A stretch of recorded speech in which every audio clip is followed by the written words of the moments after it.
వారు ప్రవచిస్తారు. ఒక్క మాట చెప్పేసి మీకు వినిపిస్తాను. అమ్మ ఉపన్యాసానికి ప్రవచనానికి వీర వెంకట సత్యనారాయణ స్వామి వారి సన్నిధిలో ఉన్నాం.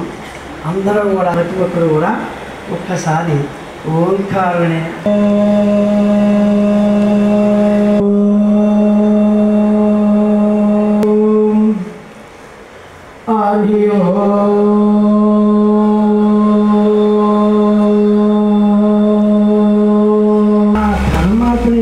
అందరూ ఏమవుతామ్మా 9 రెట్లు పెరుగుతుంది.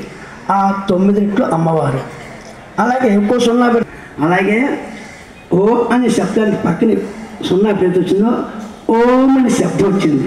అయితే ఈ ఓంకారం అనే శబ్దం ఎక్కడి నుంచి వచ్చిందా అంటే ఆకాశతత్వం ఒకటే కనిపిస్తుంది మనకి. నిరాకారం కనిపిస్తుంది ప్రతి ఒక్కరికి.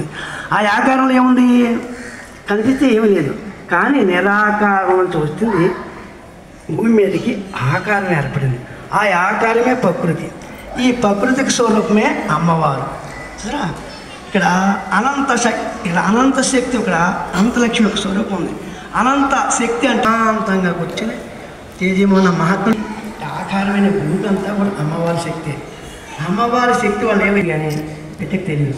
పవిత్ర మౌంగారం గీత చెప్పడం మీకు అంతా గీత తెలిసిన మహాత్ములే. పారాయణంలో పితృ ఏమైంది? పితృడు వచ్చి మనంతా వచ్చింది. అదే ఏమైందంటే ఇక్కడ మొట్టమొదట దారష అంటారు.